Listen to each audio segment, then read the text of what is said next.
Good afternoon. I hope that you have had a good, informative, and enjoyable conference. I will be with you for the next hour and 20 minutes or so. It's not important that you see me, but it's important that you can see the slides and that you can hear me. If you can hear me in English or Portuguese, raise your hand. No?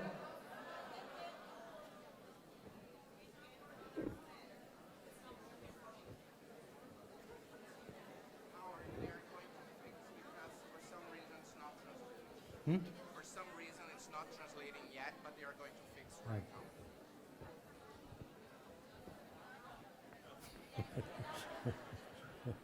Pessoal, é no canal 1. No canal 1. Não? Aumenta o volume, canal 1.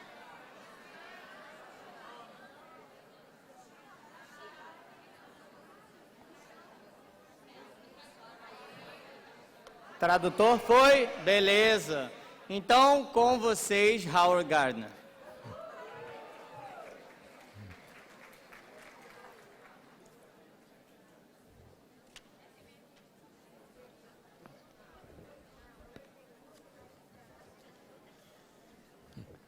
Hello again.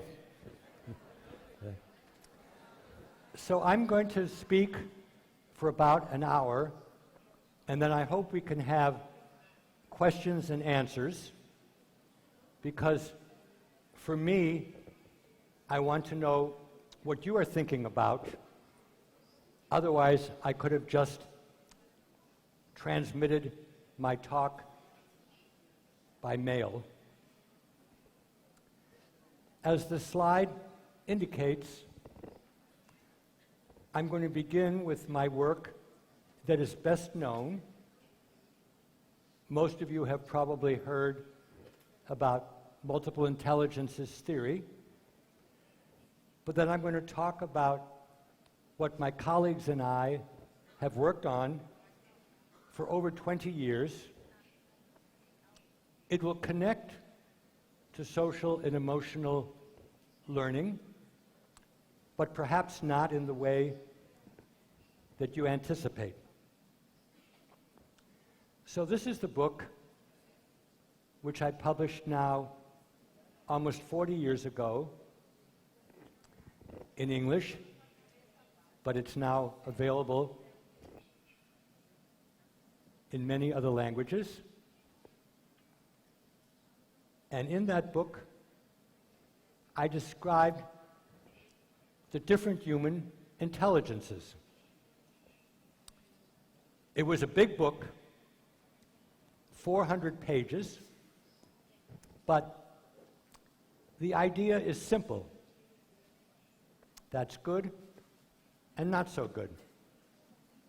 The idea is we don't just have one computer in our brain. We have a number of different computers, and just because one computer works well doesn't mean the other computers also work well. Or if one computer isn't working so well, the other computers might be working very well. So as the slide says, don't think of one all-purpose computer, think of a number of separate computational devices.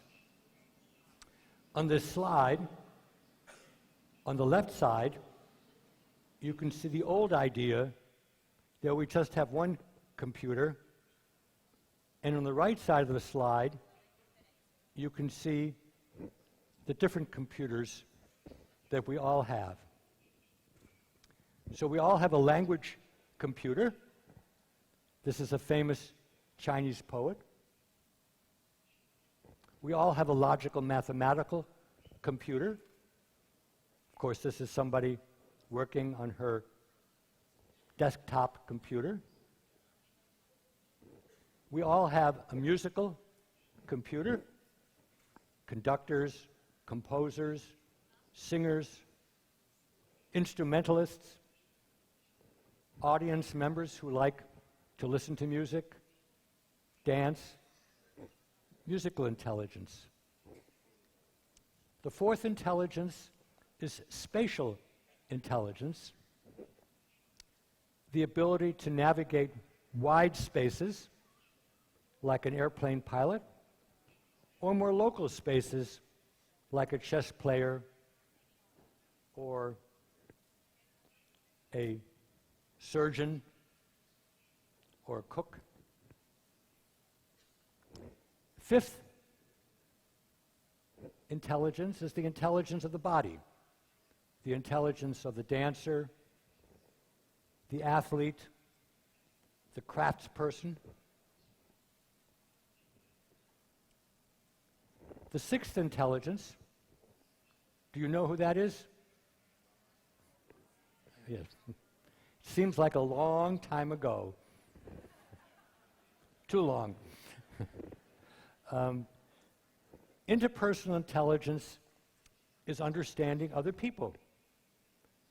We expect this of political leaders, salespeople, therapists, and of course it's related to social intelligence. Intrapersonal intelligence is understanding yourself. And we all know people who have a very good understanding of their strengths, their weaknesses, their fears, their loves, and other people who don't. People who make the same mistake over and over again, have very little insight into themselves. This is related to emotional intelligence, but it's not the same thing. After I first published about multiple intelligences, I added an eighth intelligence, the intelligence which allows us to live in the world of nature. Rio, Brazil, the rainforest, the ability to make distinctions between one plant and another, one animal and another, one mountain range and another, one cloud formation and the other. We have a computer that does that. So everybody has all these computers, language, logic, music, so on. But just because you're good in one, just because I might be very good in language, that doesn't mean I'm very good in music or very good in understanding other people. Each intelligence has its own computer, and just because we know what you're good in doesn't mean we know what you're not good in. I'm not a big test maker, but if we could assess each of your intelligences, no two people would have exactly the same profile. And that's good, I think. There might be some other new intelligences. One I call existential intelligence. It's kind of a philosophical intelligence that makes us ask big questions, like what's going to happen to us? What's going to happen to the world? What is love? These are big questions. You may think that your pet dog or cat asked those questions, but probably not. Those are human questions. And most of you are educators. There might be an intelligence which makes us able to teach other human beings, older ones, younger ones, people who know a lot, people who don't know very much. And again, you may think that your dog can teach other dogs, but there's no evidence that that's true. It's another human intelligence. The reason I call these candidate intelligences is because we need to do more research to determine whether these are intelligences in the same sense as logical or spatial or interpersonal. So, what this slide says is that I wrote about intelligences, I became well known, but I also saw that many people didn't really understand what I was talking about. And so a lot of my life has been spent trying to explain more precisely what I mean and what I don't mean by intelligences. In fact, this is, I guess, not translated, but 10 years after I wrote Frames of Mind, I wrote an article about all the ways in which people misunderstood the ideas. I'm not going to talk to you about the misunderstandings. That would be a mistake. I should tell you about how to understand the theory, not how to misunderstand the theory. But one of the worst misunderstandings is the thought that you could look at people's fingerprints and tell what kind of intelligences they have.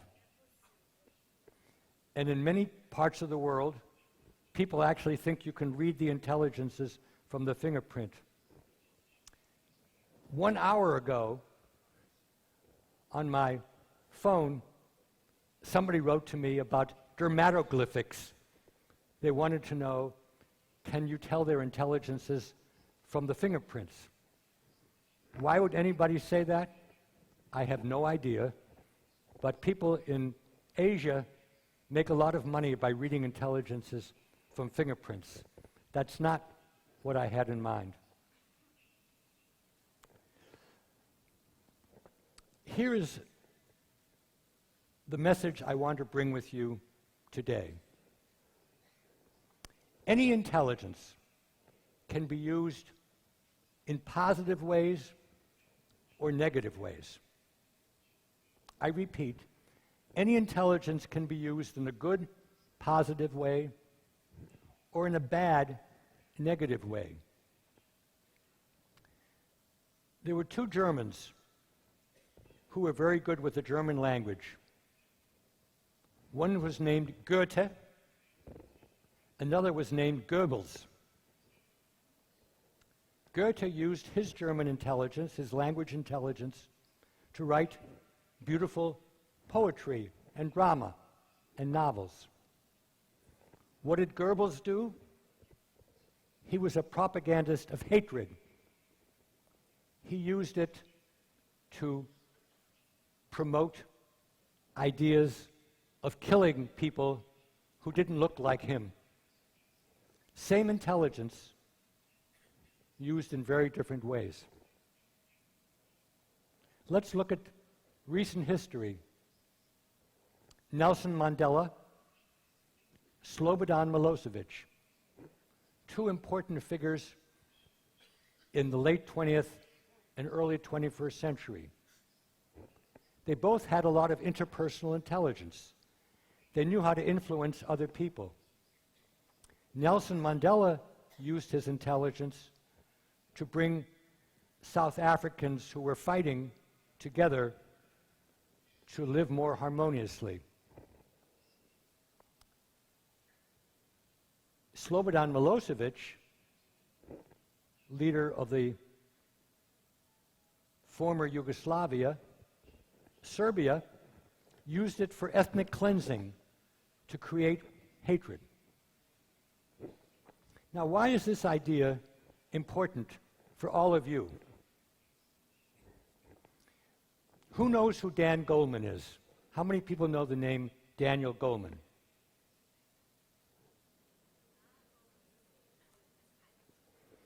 Daniel Goleman wrote about emotional intelligence, and he wrote about social intelligence.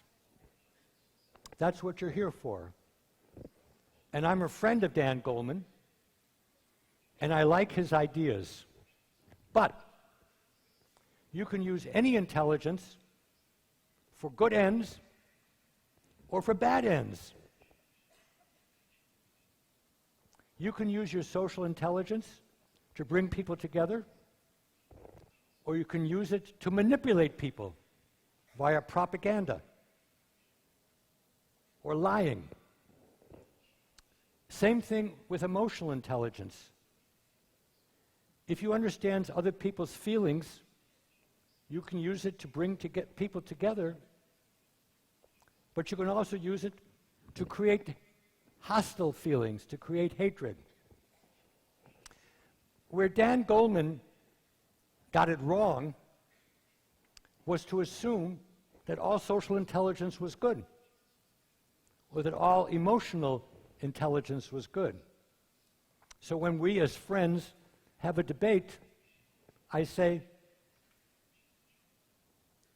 intelligences are amoral. They're neither good nor bad. You can use logical intelligence to create a computer program which can make it possible to communicate around the world.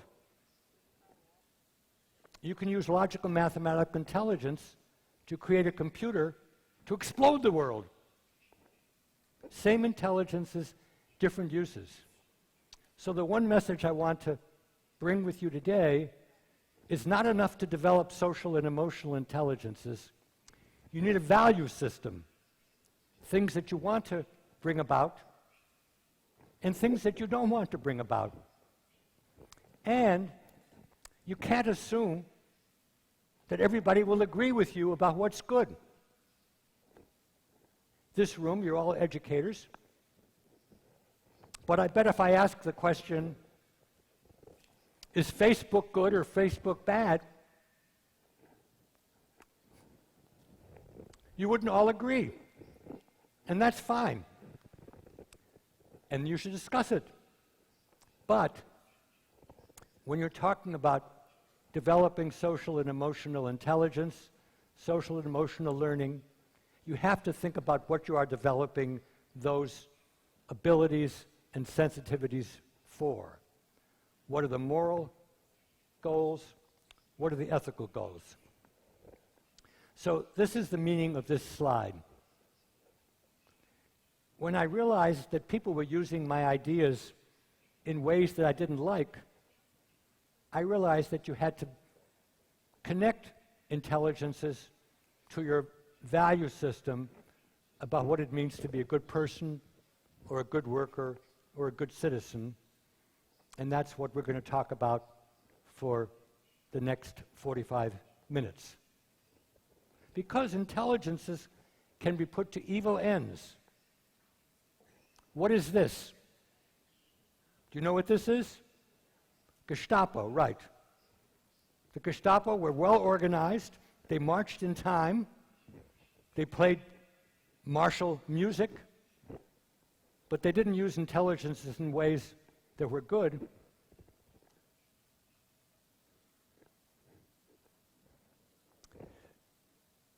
In 1993, something happened in Australia, a country that's a fine country. It changed my life. What happened in Australia? They were using the ideas of multiple intelligences. That's good. They're using my ideas. But then a colleague sent me a list of all the racial and ethnic groups in Australia, as many as you have in Brazil, and which intelligences each group had, and which intelligences they didn't have. I said, my God, that's a complete perversion of everything I believe in. You can't talk about an entire group, whether it's white or black, Christian or Muslim, straight or gay, and say which intelligences they have. But that was a perversion of my ideas. And that's when, with colleagues, we began what we now call the Good Project. And if you looked at your program, that's what I'm talking about.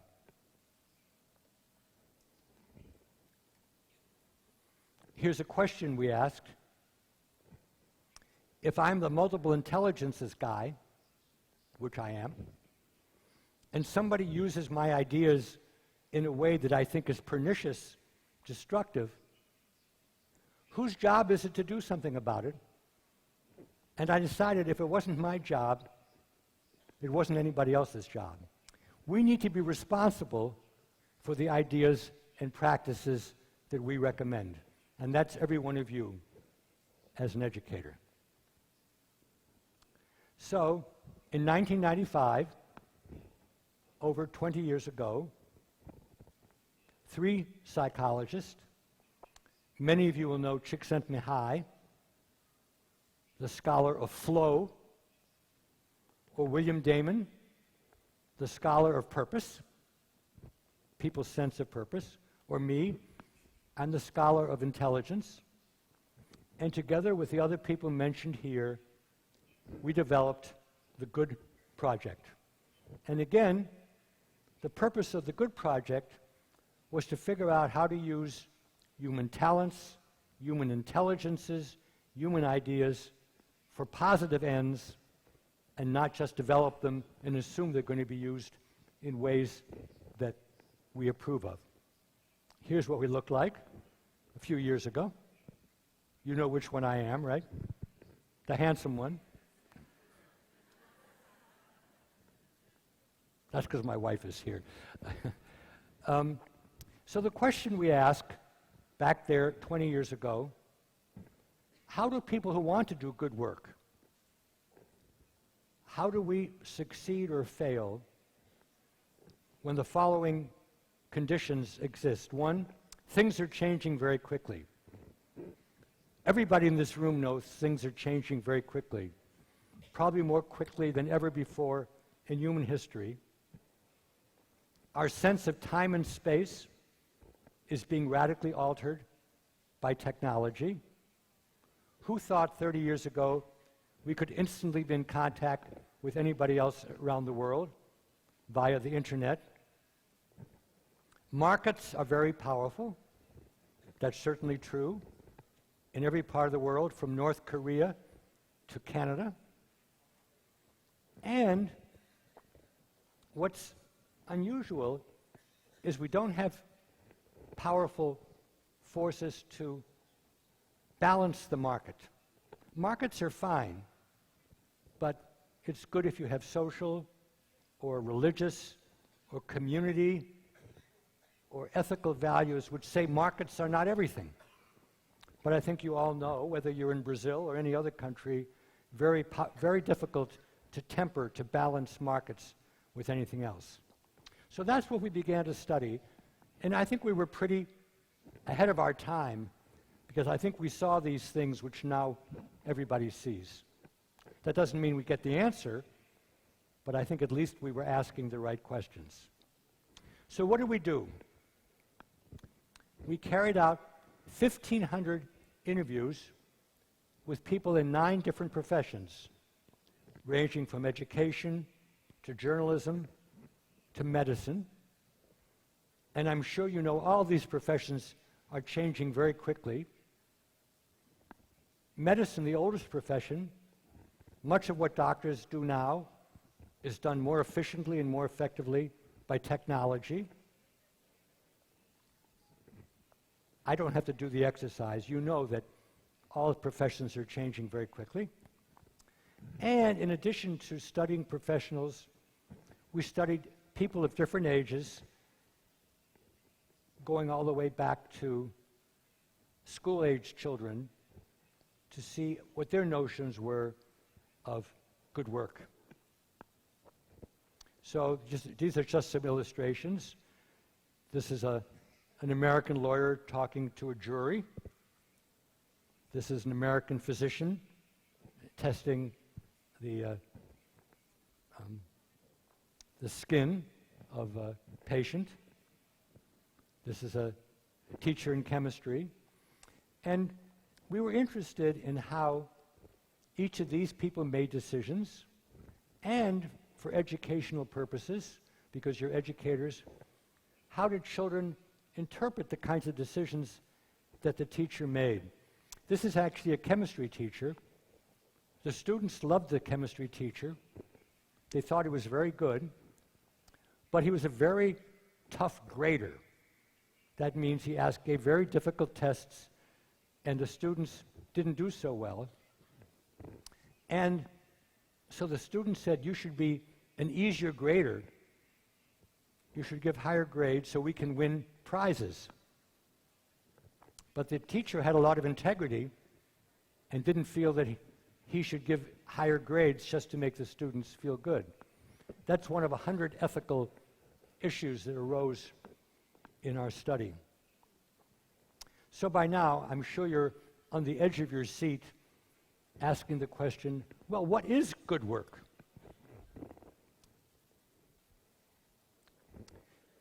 And I'm going to talk about 3 findings about what good work is. The 3 components, which in English begin with the letter E, the importance of alignment, which I will define, and what we call circles of responsibility. So this is what I'm going to talk about for the next few minutes. So, good work consists of 3 components. It's excellent, it's engaging, and it's ethical. Now in English, those all begin with the same letter. In Portuguese also. Good. So good work has 3 characteristics. Let's take a teacher. Excellent means the teacher knows his or her subject. The teacher is informed about history or journalism or how to teach preschool kids or how to teach people that are old like me. The teacher knows what he or she is doing. Engagement, very important. The teacher has to care. The teacher has to want to do a good job. The teacher has to look forward to his or her work. You're here on Saturday. I think that's a good sign, because maybe there's no school today, but you're engaged enough that you want to come and meet colleagues and talk to people.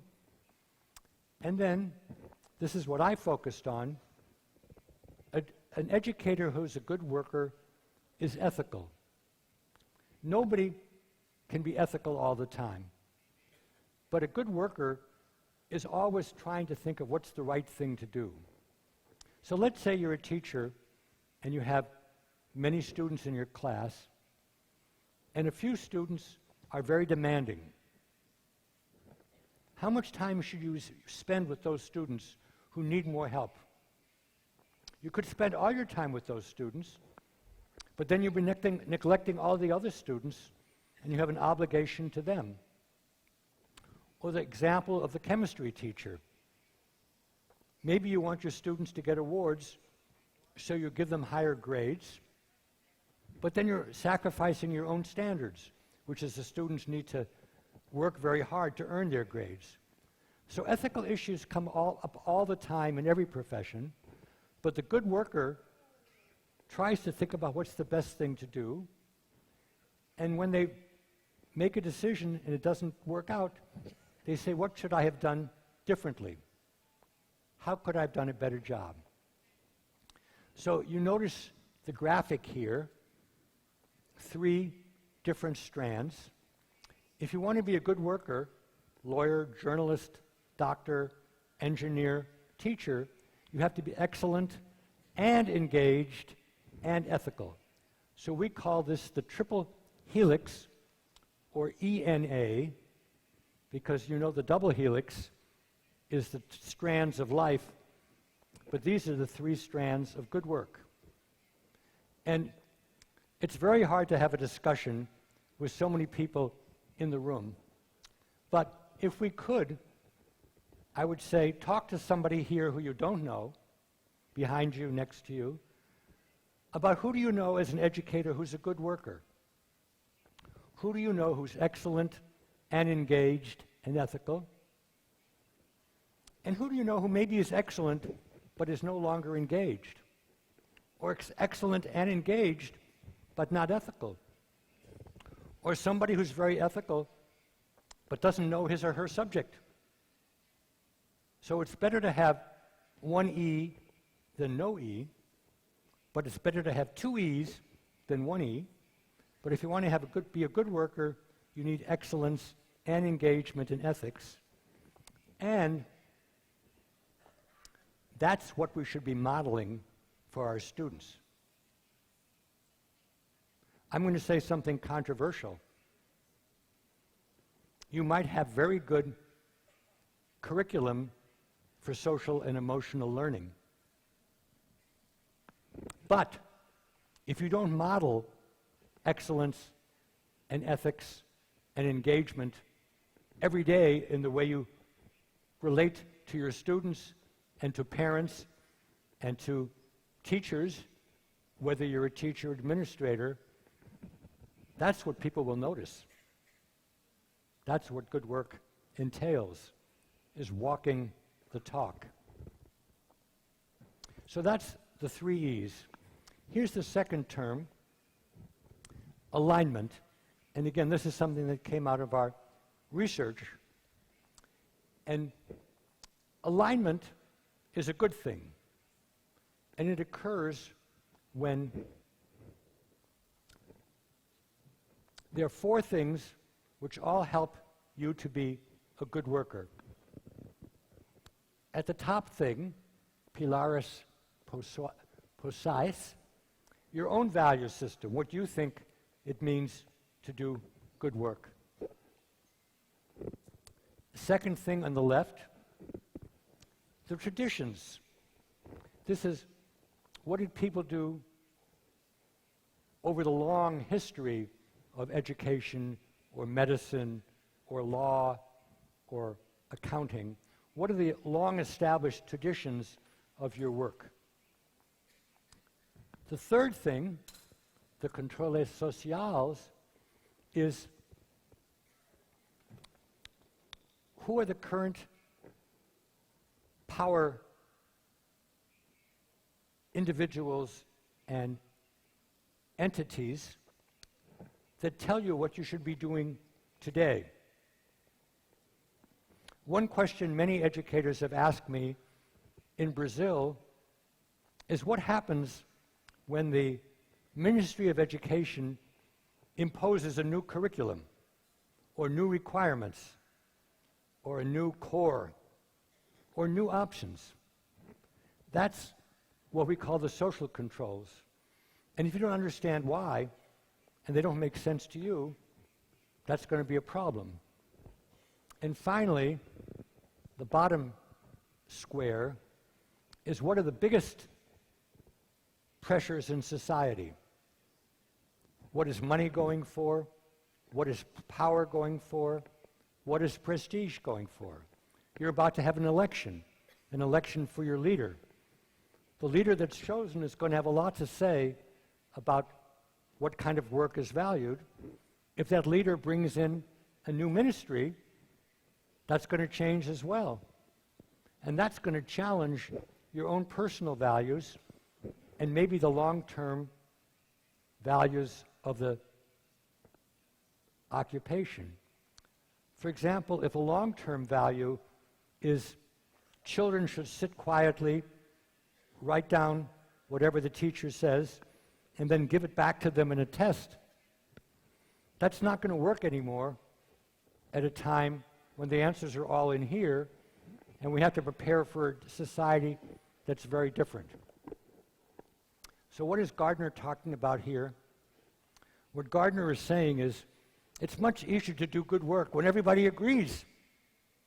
But if you have one set of values, the occupation is a second set, the ministry is a third set, and television or social media have a different message, very hard to do good work. Again, coming to social and emotional learning, much easier to promote social and emotional learning if everybody agrees about what it should be used for. But let's say you have a class with people from 3 or 4 religions, let's say Catholic, Protestant, Jewish, Muslim, and atheists, and they have a good sense, they have different senses of what the good is, then it's not so easy to promote social and emotional, because maybe they don't agree. I hope I'm making you a little bit uncomfortable. Not too uncomfortable, that wouldn't be nice, but what I'm saying is, don't assume we know that everybody would agree about what we should do socially. Let me give you an example. I teach at Harvard, and I teach very much like other people from Europe and the United States. And I like to have discussions in class. But I have many students from Asia, and for them, the good student never says a word. Just listens, takes very careful notes, and maybe at the end of class might come over and say, Dr. Gardner, could I ask you a question? Whereas somebody who's more like me would be raising their hand in class. Am I right? Do I have the right social values? Or does that Asian student? We should not make assumptions that we know the answer. This is also from our research. Remember I said, to whom or what do you feel responsible? What are my responsibility as the multiple intelligences creator?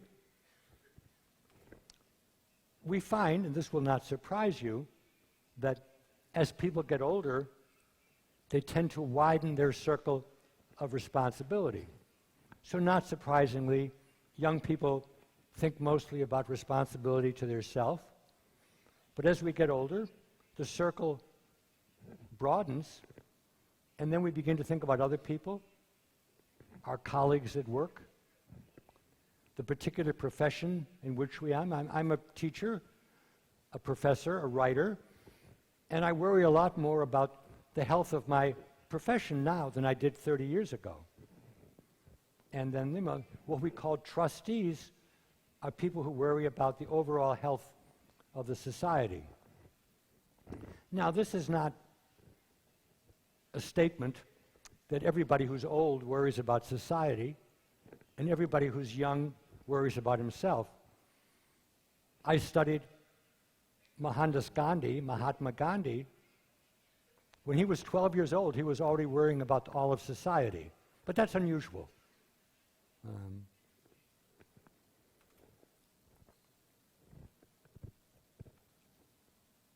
So as somebody who was studying good work, I got kind of a shock. And this was the shock, and this was about 20 years ago. We interviewed a lot of young people in America, people in secondary school, people in college, about good work. And we assumed that these young people would think that you should be excellent and engaged and ethical. Remember the 3 E's, the triple helix? We assumed that they would all aspire to good work. But we found that they didn't. Many young people in America, and I bet you this is true for most societies today, I don't know what was true many years ago, many young people said, you know, someday when I'm old and wealthy and successful, I'm going to do good work. And I'm going to be excellent and ethical and engaged. But this was a surprise. They said, we can't afford to be engaged. We can't afford to be ethical now. We can't afford to be ethical because we're in competition with our peers. And if we're ethical, our peers will get to be rich and famous and successful and all those wonderful American values. And we won't get to be that way. So what they told us was, someday we'll be good workers. But for now, we want to be allowed to be not such good workers. We want to be allowed to cheat and to do things that help just us. And this was very discouraging, and it made us transition from being researchers about good work to becoming more activists, to becoming more involved in education the way many of you are. This is was a newspaper article. The article was that this woman said, well, I'll do good work until I can get a good job, and then I'll stop doing good work. I hope that comes across in the Portuguese. We found out how much cheating was going on in the most elite schools. Stuyvesant is a very elite school in New York City, and discovered that most students there were cheating, and they even justified their cheating. You can ask me later how they justified their cheating. They thought they were right to cheat. That certainly isn't good work. And at my own school, Harvard, half the students in one class were found cheating, and it's rather funny what the class was. I hope this translates. The class was called An Introduction to Congress.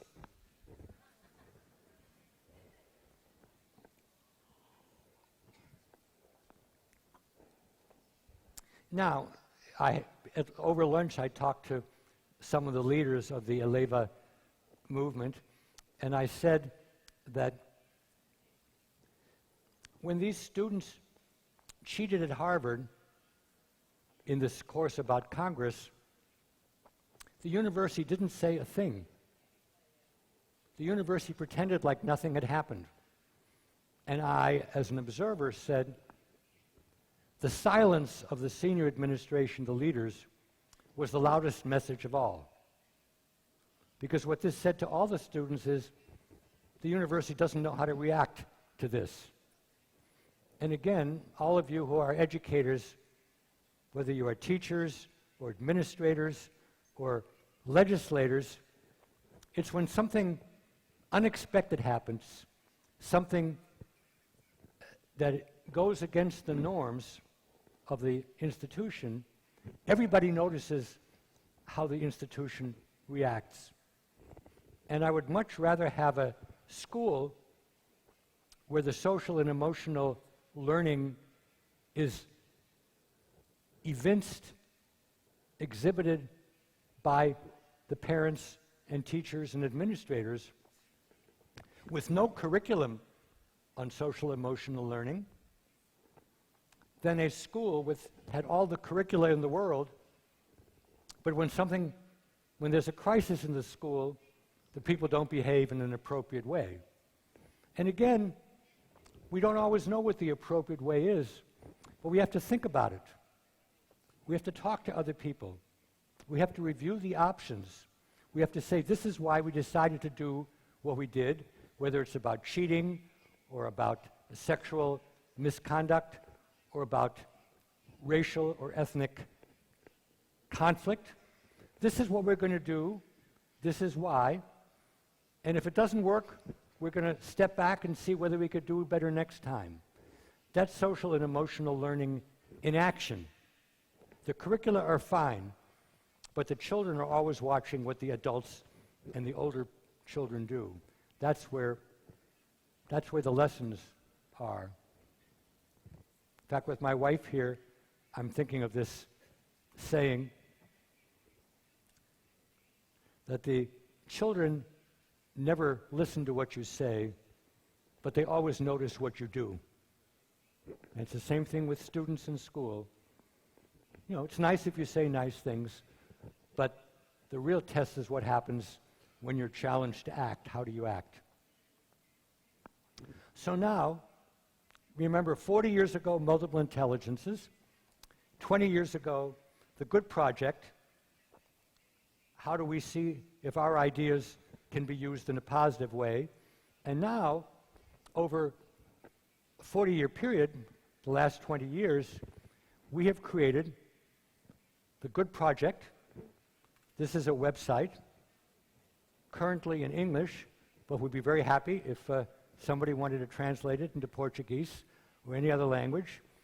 And if you can see the top of the slide, we have materials on good work, good play, good citizenship, good life, the goods, a blog. And these are curricular materials. There are games, there are exercises, there are dilemmas, and we introduce these into classrooms. We don't run the schools ourselves, but people come to us and say, we're having a problem about this, or we don't like the way our students think about this. Can you give us some materials which will help us? So that is what we do educationally. And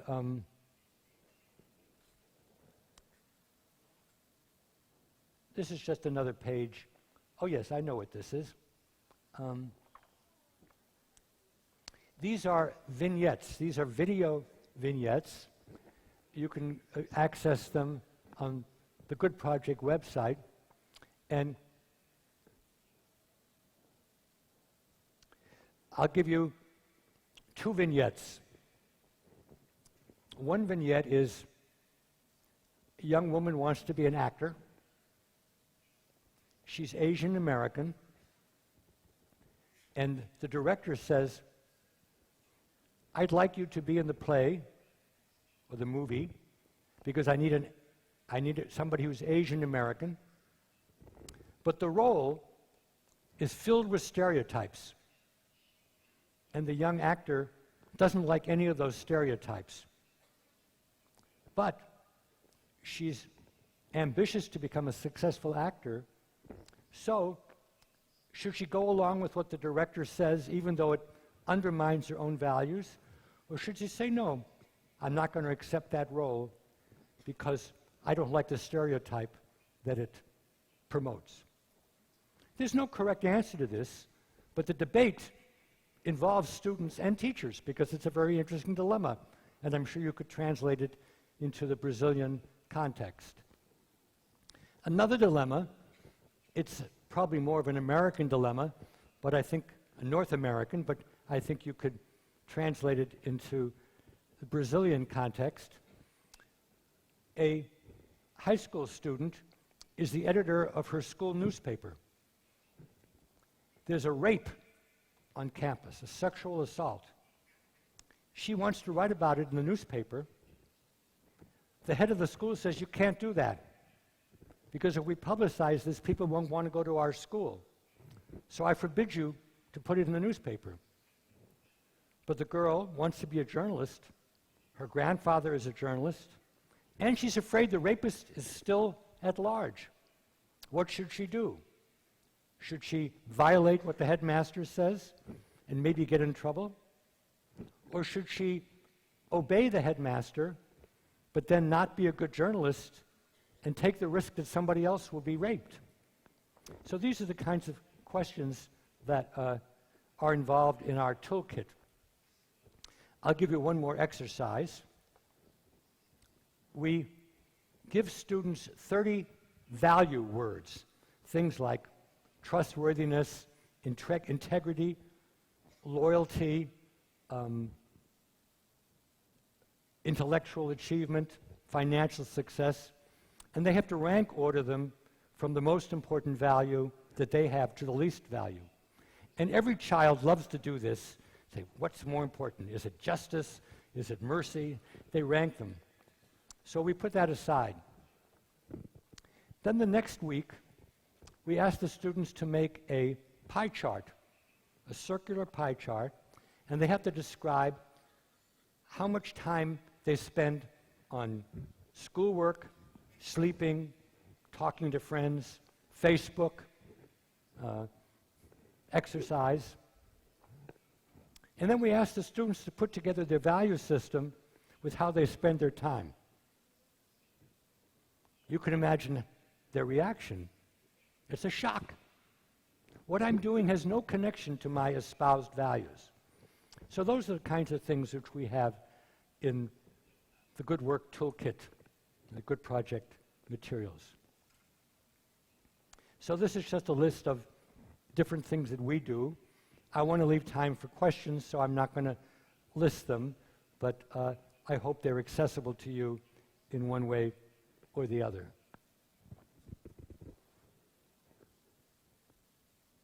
This is the toolkit I just mentioned, again, in English, but we're happy to have you translate it. I talked about these two cases. The high school editor, remember, with the rape on campus, and the teacher, who's a wonderful teacher, but is a very tough grader, and the students don't get the prizes they want to get.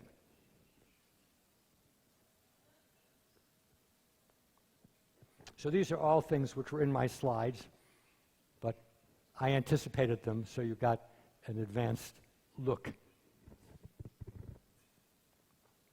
Another thing that we did was to study collaboration.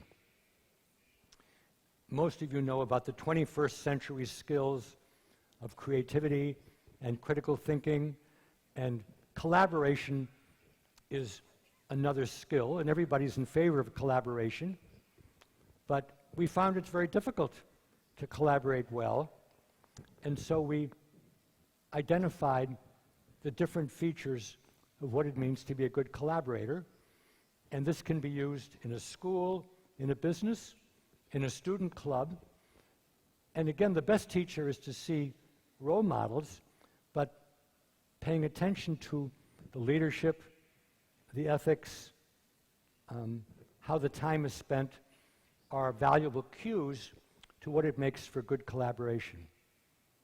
And I bet everybody in this room has had experiences with bad collaboration.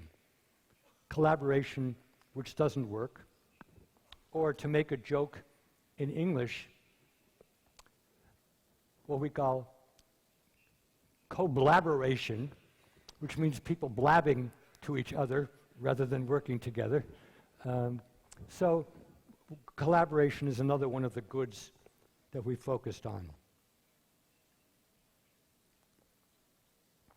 Finally, what does it mean to be a good person in cyberspace, in the internet, in the web, in social media? And my colleagues have spent 10 years trying to work out what it means to be a good digital citizen. And the 5 ideals on the left side of the slide are all things which had to be completely rethought since we entered into a digital world, a cyberspace. What does it mean to participate? Now, anybody who's old enough to have a device can participate in something which involves the whole world. Number 2, who you are. Who am I?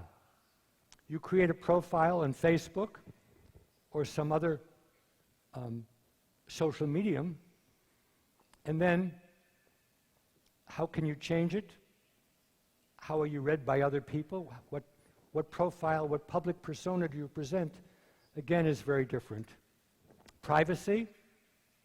I now assume that every time I go into my car or go to a store or turn on my device, the big digital companies know what I'm doing, and if they don't publicize it, they're doing me a favor. So a whole notion of privacy. Credibility. You've all heard about fake news. How do we decide what's true and what's made up when we're bombarded with messages from all kinds of media sources? And finally, and all of you who teach know about this, you give students assignments. How do you know when they're using their own ideas as opposed to just borrowing it from somewhere, just copying it from a Google entry or purchasing a paper online or so on? So we created something called Our Space, where we try to work with teachers and students to figure out what does it mean to be ethical, not just in class every day, but to be ethical in the cyber world. What does it mean to be a good digital citizen? And you can't open up a drawer and get the answer.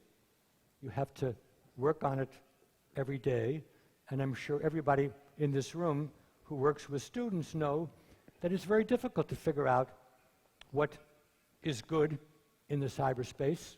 And if you bring together 50 parents, some parents will say kids should be able to use the devices all the time.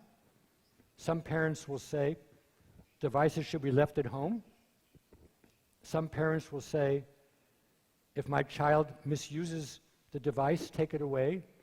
And other parents will say, don't you dare touch my child's device. So this has to be negotiated. You can't open a book and look at the answer. I understand that in France, they've just outlawed devices throughout the school system. It's an interesting idea. It certainly wouldn't work in the United States. I don't think it would work in Brazil either, but maybe it will. So what I'm doing now, and I'm going to wrap up soon, is just to give you a sense of how we went from multiple intelligences to the misuse of those ideas, to the realization that people who develop ideas have a certain responsibility for how they're used, to raising much bigger questions about what it means to be a good person, good citizen, good worker, then to do empirical research to find out how people think about these things, and then to create curricula, toolkits, games, exercises to help people deal with these difficult issues. I even started a blog called The Professional Ethicist, where I wrote about 30 blogs where I used my own ideas of what it means to be an ethical professional. So again, if we had more time and there weren't so many people here, I would encourage you to talk to your neighbor, preferably somebody whom you don't know, about what can you do to encourage good work. What can you do as a parent, citizen, teacher to encourage good work? Here are 3 things that you can do, and this is particularly directed to educators. You can provide vertical support. That's having older individuals, whom we hope will also be wiser, older children, older adults, and these older people should serve as role models, as mentors. Paragon is a word meaning somebody who epitomizes, who captures what it means to be good. Horizontal support is peers. If people your age, people from your social group, people who you play with, if they provide support that complements, it integrates with what you get from older, hopefully wiser people. And then booster shots. Booster shot is what happens when you get an inoculation from the doctor, let's say for tetanus, and then 10 years later you have to get another tetanus shot. What a booster shot here means is what happens when something surprising happens in your school. It can be good, bad, ugly, could be something like cheating. It could also be the school could win a prize for being the best school in Rio or Sao Paulo. How does the community react to those jolts, to those surprises, good or bad? Those are very, very instructive.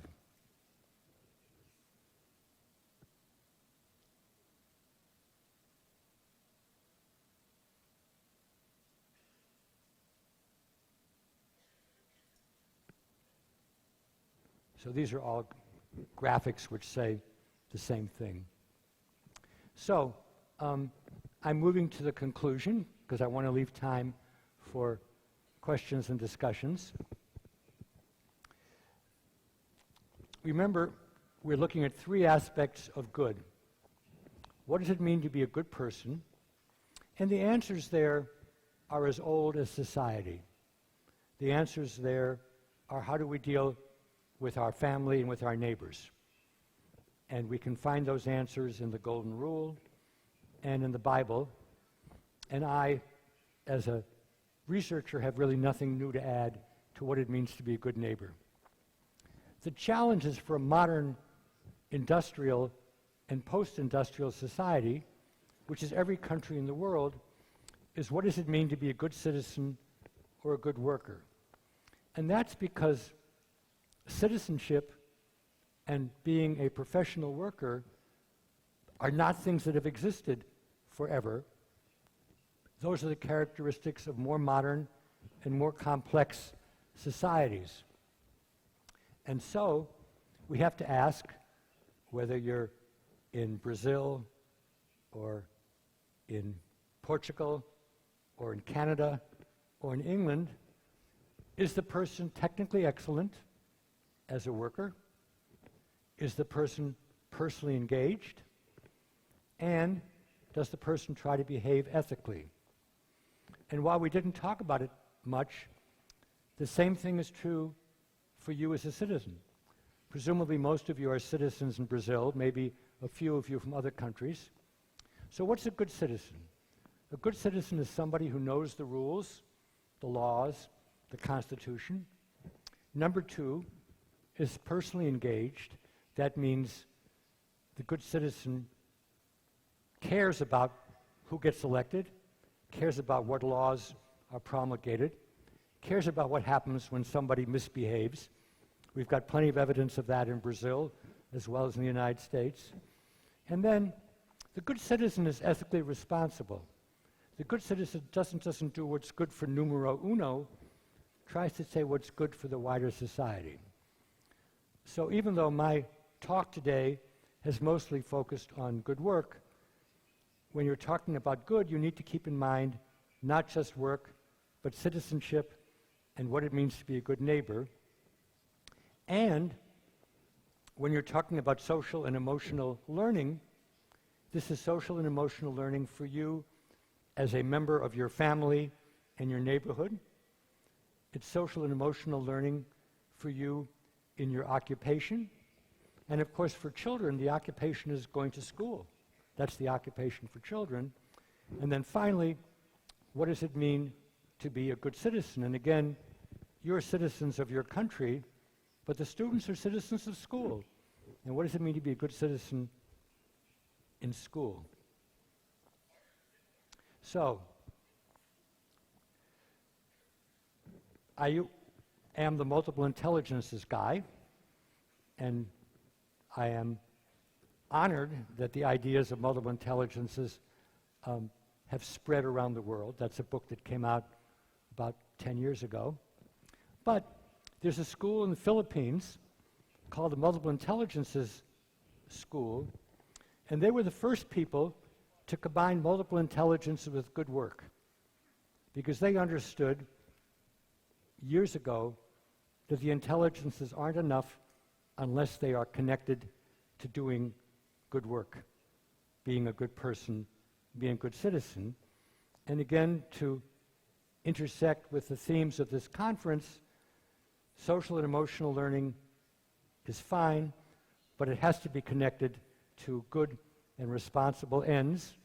And when people don't agree, you have to discuss it and try to find some common ground. So, final slide. We went from the belief in single intelligence to multiple intelligences. I saw how my ideas were used, but also misused. So then I began to focus not just on intelligences, but what are good uses of those intelligences for people as human beings, as workers, as citizens. And then what I hope I will contribute to, and I hope the rest of the conference has contributed to, what can you do as an educator with skills and aspirations to help bring about a society which honors the various goods and which doesn't just nurture social and emotional learning, but helps to use the social and emotional learning in the Nelson Mandela way and the Goethe way, because we don't need to have people who use their intelligences for destructive ends. I'm going to stop at this point. Those are 3 websites, if you read English, which you can go. And now I'm going to say a prayer that I can hear some questions and have a translation so we can have a discussion for the next 25 minutes. Thank you.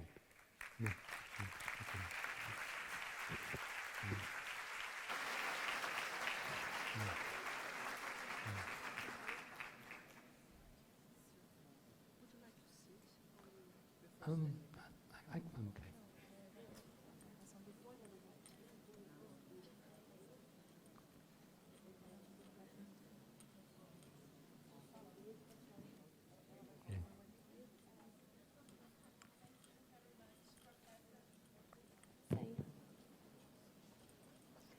Nós abriremos agora um breve momento para perguntas.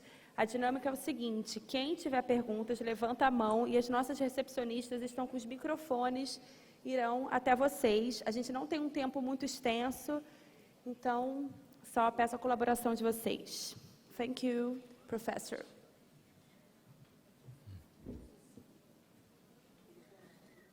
As candidatas a novas inteligências foram publicadas em algum livro? Qual? The question is about where you can read about new intelligences. Yeah. In every book about intelligences that I wrote after Frames of Mind, you can read about the new intelligences. Yeah. So in English, in the book called Multiple Intelligences, yeah, or Intelligence Reframed, you can read something. Yeah. But one more point. I haven't done the research which establishes the intelligence firmly, but I give everybody in this audience my permission to talk about existential or pedagogical intelligence. Yeah. That's my present to you.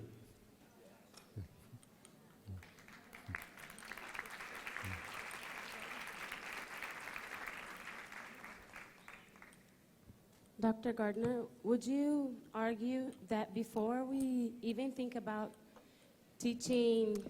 Sorry, I need to hear you loudly in English because I'm only getting the Portuguese. Would you argue that even before we teach about good work and emotional intelligence, should we be thinking about our value system and how strong it is? Is that an important issue? I just, sort of picked that up from your talk. And I have another quick question. Yeah, just a second. I'm asking my translator if she can hear better. Yeah. Yeah. She's asking, should we think about our value system first before we develop? My interpreter says, should we think about our value system before we invade the good work arena? Is that correct? Yes. Yeah. I think it's more of a dialectic. That is that our values really emerge when there are difficult challenges. We think we know how to think about it. Then we talk to other people, and we find that often we think about it not in the same way. And then there's a kind of a dialectic or a dialogue between the values and the situation. So I think you're right. It's always good to be examining what it is that you think is important and why, but I can tell you from personal experience that it's only when a concrete situation arises and you see how differently other people think about it, that you clarify your own thinking. I mean, let me just use a very concrete example. I used to believe absolutely in freedom of speech. People should be able to say whatever they want to without fear of censorship. But now, when I see what happens on Facebook and other social media, and I see how people can be destroyed, especially young people, being bullied to the extent that they may commit suicide, it makes me rethink my belief in freedom of speech. Okay, thank you for the question. Are your dilemma studies, are they based on Piaget values dilemmas? I need your help. Say it one more time. Just stay here. Yeah. Encore. Pode repetir a pergunta, por favor? Em português? Os seus estudos sobre esses dilemas de valores, eles foram baseados nos estudos de Piaget, os dilemas de valores de Piaget? Ou você que fez um outro estudo totalmente novo? Good question. The idea of posing dilemmas comes from Piaget and also from Kohlberg, who was a student of Piaget. But I realized that many of these dilemmas are very USA, early 21st century, and maybe even so-called blue states, states that are rather progressive politically. So one of my aims in the period ahead is to see to what extent those dilemmas are appropriate for other societies.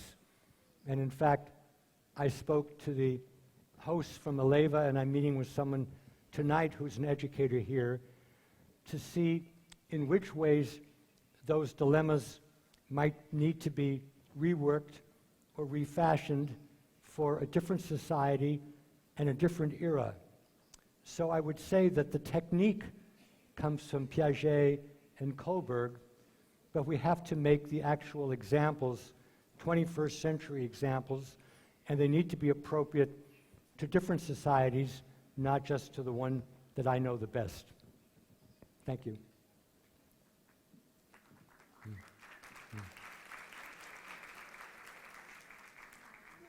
Nós vamos agora para a nossa última pergunta. Just one more question, Professor. Boa tarde, obrigada pela palestra. Eu queria pensar como que você pode pensar o bom cidadão, essa tríade, a inteligências e os imperativos da cultura.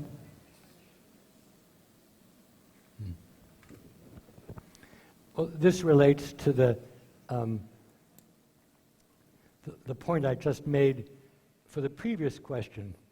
Let me try to think with you. The intelligences are a claim about the human brain and the human mind.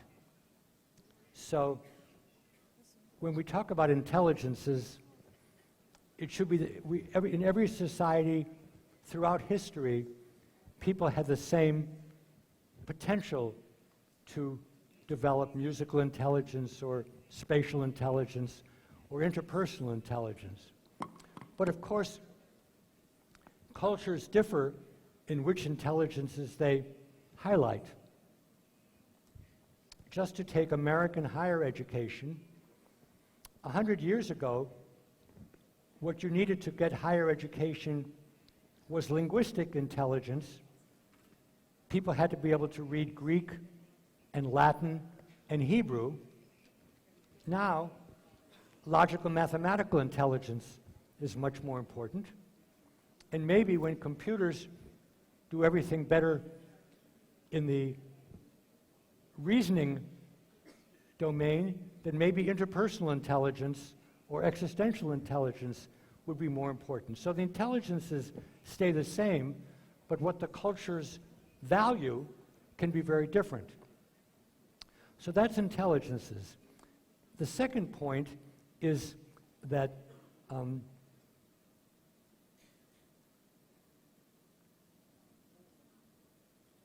over the course of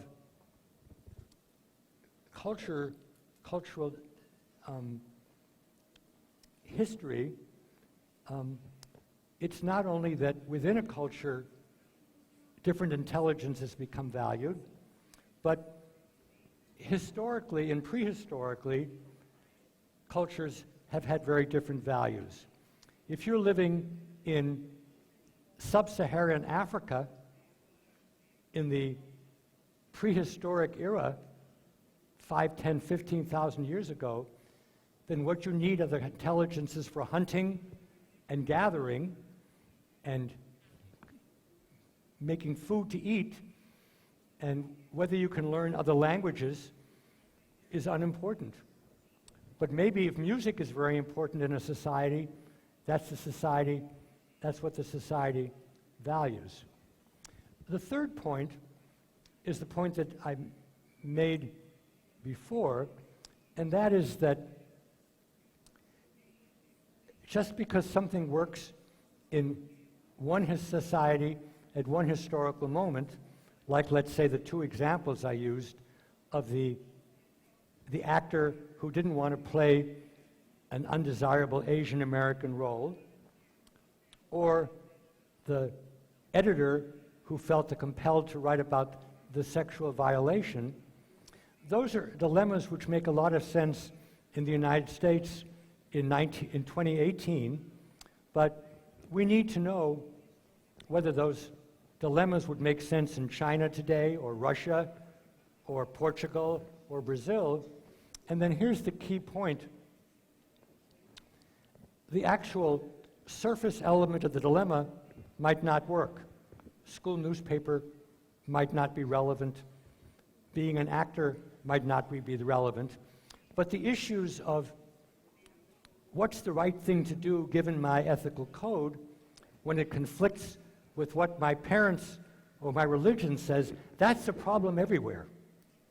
And so we have to go beneath the surface of whether it's a school newspaper or a play to the deeper conflict between your value system and the value system of people in authority, or of entities like the government or religion or the press. And, you know, I'm a pretty old man, right? What I want to do is open up this question so that my students and my grad students can look at these ethical issues, these good work toolkit issues in many societies over time. And that's what the kind of research that I do is. It's not science in the sense of physics or biology, because physicists can study atoms forever and the atoms don't change. Biologists can study cells forever and the cells don't change. But when human beings study human beings and we find out about things, we can change. I hope that as a result of the Good Work Project and the Good Project in different societies, people will become better people. And then the world they live in will not be the same world as the world that you and I are living in. Of course, it could go the other way. So in a book that I'm just completing, a personal memoir, I talk about the kind of social studies I do as changing the conversation. Dan Goleman and I changed the conversation by making the singular word intelligence plural, from intelligence to intelligences.